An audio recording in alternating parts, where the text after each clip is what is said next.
ವಾಲ್ಮೀಕಿ ನಿಗಮದ 187 ಕೋಟಿ ಹಗರಣಕ್ಕೆ ಸಂಬಂಧಪಟ್ಟಂತೆ ಇವತ್ತೇ ಬಂಧನಕ್ಕೆ ಒಳಪಡ್ತಾರಾ ಮಾಜಿ ಸಚಿವ ವಿ ನಾಗೇಂದ್ರ ಅನ್ನೋ ಪ್ರಶ್ನೆ ಸದ್ಯಕ್ಕೆ ಉದ್ಭವಿಸ್ತಾ ಇದೆ. ಕಾರಣ ಕಾನೂನಿನ ಕುಣಿಕೆ ಕ್ಷಣ ಕಳೆದ ಹಾಗೆ ಬಿಗಿಯಾಗ್ತಾ ಇದೆ. ನಾಗೇಂದ್ರ ಮನೆಗೆ ಮತ್ತಷ್ಟು ಅಧಿಕಾರಿಗಳು ಆಗಮಿಸಿದ್ದಾರೆ. ಫುಲ್ ಡ್ರಿಲ್ಲಿಂಗ್ ಕಾರ್ಯ ನಡೀತಾ ಇದೆ. ನಿನ್ನೆಯಿಂದ ಕೂಡ ನಾಗೇಂದ್ರ ಮನೆಯಲ್ಲಿ ಅಧಿಕಾರಿಗಳು ಶೋಧ ಕಾರ್ಯವನ್ನ ಕೂಡ ನಡೆಸಿದ್ದಾರೆ.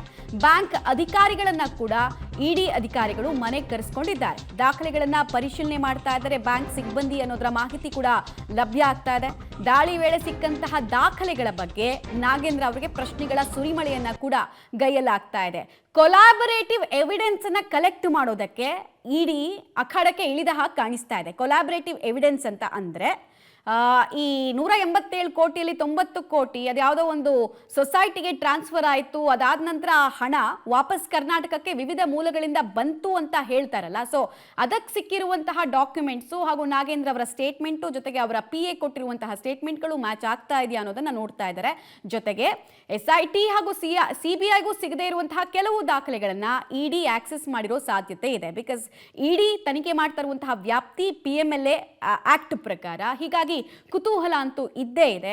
ECIR ರಿಜಿಸ್ಟರ್ ಆದಾಗ್ಲಿಂದ ಹಲವು ದಾಖಲಾತಿಗಳನ್ನ ಹಲವು ರೀತಿಯಲ್ಲಿ ಆಕ್ಸೆಸ್ ಮಾಡ್ತಾ ಇದೆ ಇಡಿ ತನ್ನದೇ ಆದಂತಹ ಮೂಲಗಳಿಂದ. ಜೈಲಲ್ಲಿರುವಂತಹ ಕೆಲವು ವ್ಯಕ್ತಿಗಳಿಂದ ಕೂಡ ಮಾಹಿತಿಯನ್ನ ಇಡಿ ತರಿಸ್ಕೊಂಡಿದೆ. ಸೊ ಈ ಎಲ್ಲ ಮಾಹಿತಿಯನ್ನ ಆಧರಿಸಿ ಇವತ್ತೇ ಬಂಧನಕ್ಕೆ ಒಳಪಡ್ತಾರಾ ನಾಗೇಂದ್ರ ಅವರು ಅನ್ನೋದು ಕುತೂಹಲಕ್ಕೆ ಕಾರಣ ಆಗ್ತಾ ಇದೆ. ಬಿಕಾಸ್ ಅವ್ರ ಸುತ್ತಮುತ್ತ ಇದ್ದವ್ರು ಎಲ್ಲರೂ ಕೂಡ ಈಗ ಒಬ್ಬೊಬ್ಬರಾಗೆ ಅಧಿಕಾರಿಗಳ ವಶಕ್ಕೆ ಹೋಗೋದು, ಜೈಲಿನ ಪರೇಡ್ ನಡೆಸೋದು ಮುಂದುವರಿಸ್ತಾ ಇದ್ದಾರೆ. ಸೊ 187 ಕೋಟಿಯ ಈ ಹಗರಣ ನಾಗೇಂದ್ರ ಅವರ ಕುತ್ತಿಗೆಗೆ ಇನ್ನಷ್ಟು ಬಿಗಿಯಾಗ್ತಾ ಹೋಗುತ್ತಾ ಅನ್ನೋದು ಕೂಡ ಕುತೂಹಲ. ಡಿಸ್ಪ್ರಪೋರ್ಷನ್ ಆಫ್ ಅಸೆಟ್ಸ್ನ ವಾಸನೆ ಇಲ್ಲೂ ಕೂಡ ಬಂದಿದೆ. ಮತ್ತು ಹವಾಲಾದ ದಂಧೆ ನಡೆದಿರುವಂತಹ ಆರೋಪ ಇಲ್ಲೂ ಕೂಡ ಇದೆ. ಸೊ ನಾಗೇಂದ್ರ ಅವರ ಪಾತ್ರ ಏನು ಅನ್ನೋದು ಸ್ಪಷ್ಟ ಆಗತ್ತೆ ಒಂದು ವೇಳೆ ಇವತ್ತು ಇಡಿ ಅರೆಸ್ಟ್ ಮಾಡಿದ್ರೆ. ಡೀಟೇಲ್ಸ್ ಕೊಡ್ತಾರೆ. ನೇರ ಸಂಪರ್ಕದಲ್ಲಿ ಜಾಯಿನ್ ಆಗ್ತಾರೆ ಮುರಳಿ. ಮತ್ತಷ್ಟು ಬ್ಯಾಂಕ್ ಅಧಿಕಾರಿಗಳನ್ನ ಮನೆಗೆ ಕರೆಸ್ಕೊಂಡಿದ್ದಾರೆ. ಇಡೀ ಕಂಟಿನ್ಯೂಸ್ ಆಗಿ ಇಂಟ್ರಾಗೇಷನ್ ನಾಗೇಂದ್ರ ಅವ್ರನ್ನ ಮಾಡ್ತಿದೆ ಅಂದ್ರೆ ಕೊಲಾಬರೇಟಿವ್ ಎವಿಡೆನ್ಸ್ ಅನ್ನ ಕಲೆಕ್ಟ್ ಮಾಡೋದಕ್ಕೆ ಪ್ರಯತ್ನ ಪಡ್ತಾ ಇದ್ದಾರೆ ಅನ್ನೋದು ಬಹಳ ಸ್ಪಷ್ಟ. ಸೊ ಇವತ್ತೇ ಅರೆಸ್ಟ್ ಆಗ್ತಾರ ನಾಗೇಂದ್ರ ಅನ್ನೋರು ಪ್ರಶ್ನೆ ಆಗಿ ಉಳಿತಾ ಇದೆ. ಏನೇನ್ ಮಾಹಿತಿ ಸಿಗ್ತಾ ಇದೆ ನಾಗೇಂದ್ರ ಬಂಧನಕ್ಕೆ ಸಂಬಂಧಪಟ್ಟಂತೆ ಅಂತ? ಖಂಡಿತವಾಗಿಯೂ ಮಮತಾ, ಅಂದರೆ ಈ ಪ್ರಕರಣಕ್ಕೆ ಸಂಬಂಧಪಟ್ಟಂತೆ ಈಗಾಗಲೇ ಸಾಕಷ್ಟು ತನಿಖೆಗಳನ್ನು ಮಾಡ್ಕೊಂಡಿರುವಂಥದ್ದು. ಕಳೆದ 1 ತಿಂಗಳಿಂದನೂ ಕೂಡ ಇಡಿ ಅಧಿಕಾರಿಗಳು ಯಾವ್ಯಾವ ರೀತಿಯ ದಾಖಲೆಗಳನ್ನು ಕಲೆಕ್ಟನ್ನು ಮಾಡ್ಕೊಳ್ಬೇಕು ಮತ್ತು ಹವಾಲ ಅಂದರೆ ಮನಿ ಟ್ರಾನ್ಸಾಕ್ಷನನ್ನು, ಮನಿ ಲ್ಯಾಂಡ್ರಿಂಗನ್ನು ಏನು ಮಾಡಿದ್ದಾರೆ ಅದರ ಬಗ್ಗೆಯೂ ಕೂಡ ಒಂದಷ್ಟು ಮಾಹಿತಿಗಳನ್ನು ಕಲೆ ಹಾಕ್ತಾ ಇರೋಂಥದ್ದು. ಯಾಕಂದರೆ ಪ್ರಮುಖವಾಗಿ ನಾಗೇಂದ್ರ ಅವರು ಹೊಂದಿರುವಂಥದ್ದು ಏನು ಮತ್ತಿಕೆರೆಯ ICICI ಬ್ಯಾಂಕ್ ಬ್ರಾಂಚ್ ಏನಿದೆ, ಬ್ರಾಂಚ್ನಲ್ಲಿ ಅತಿ ಹೆಚ್ಚು ಅಕೌಂಟ್ಗಳನ್ನು ಹೊಂದಿದ್ದಾರೆ. ಅವರ ಕುಟುಂಬದ ಅಕೌಂಟ್ಗಳು ಕೂಡ ಅಲ್ಲಿ ಇದ್ದಾವೆ ಅನ್ನೋದ್ರ ಬಗ್ಗೆ ಮಾಹಿತಿಗಳು ಸಿಗ್ತಾ ಇರುವಂಥದ್ದು.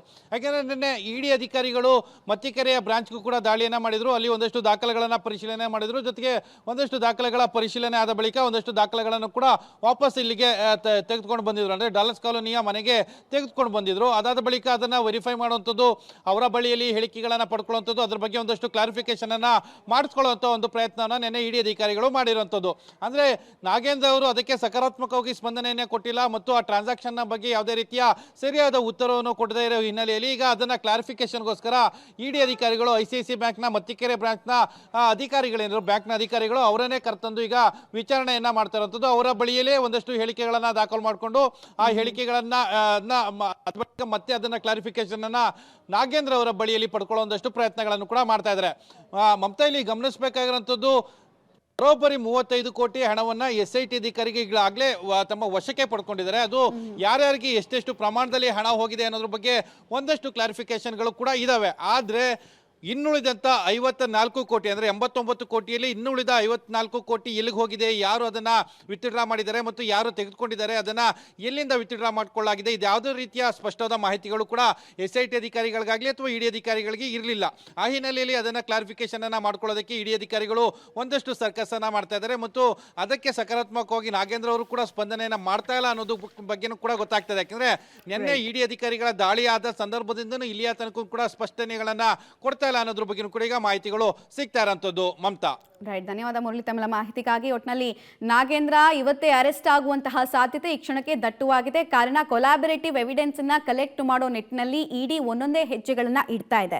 ಮತ್ತು ಎರಡು ವಿಚಾರ ನಾಗೇಂದ್ರ ಅವರಿಗೆ ಉರುಳಾಗಬಹುದು. ಒಂದು, ಕರ್ನಾಟಕ ಹಣಕಾಸು ಇಲಾಖೆ ಯಾವುದೇ ₹1 ಕೂಡ ನ್ಯಾಷನಲೈಸ್ಡ್ ಬ್ಯಾಂಕ್ ಇಂದ ಸೊಸೈಟಿಗೆ ವರ್ಗಾಯಿಸುವಂತಹ ಹಕ್ಕು ಇಲ್ವೇ ಇಲ್ಲ. ಬಟ್ ಇಲ್ಲಿ ಹೆಂಗಾಯ್ತು, ಸಚಿವರ ಮೌಖಿಕ ಆದೇಶ ಇಲ್ಲದೆ ಇದೆಲ್ಲವೂ ಸಾಧ್ಯನಾ ಅನ್ನೋ ಆಂಗಲ್ನಲ್ಲಿ ತನಿಖೆಯನ್ನ ಮಾಡಲಾಗ್ತಾ ಇದ್ರೆ, ಇನ್ನೊಂದು, ಈ ಹೈದರಾಬಾದ್ನಿಂದ ಬಂದಂತಹ ಹಣ ಬೆಂಗಳೂರಿಗೆ ಅಥವಾ ವಾಪಸ್ ಕರ್ನಾಟಕಕ್ಕೆ ಬಂದಾಗ ಹರಿದ ಪ್ರಮಾಣ ಹೇಗೆ, ಅಂದರೆ ಹಣದ ಮೂಲ ವಾಪಸ್ ರಿಟರ್ನ್ ಆಗಿದ್ದು ಯಾವ್ಯಾವ ರೀತಿ, ಮನಿ ಲಾಂಡ್ರಿಂಗ್ ಆಗಿದೆಯಾ ಇಲ್ಲಿ, ಅದಕ್ಕೆ ಸಂಬಂಧಪಟ್ಟಂತಹ ಕಟ್ ನೋಟ್ ಇರ್ಬೋದು ಅಥವಾ ಬೇರೆ ಬೇರೆ ರೀತಿಯಾದಂತಹ ಸೋರ್ಸ್ನಿಂದ ಹಣ ಬಂದಿದೆಯಾ ಅನ್ನೋದನ್ನ ಇಡಿ ತನಿಖಾ ವ್ಯಾಪ್ತಿಗೆ ಒಳಪಡಿಸ್ತಾ ಇದೆ.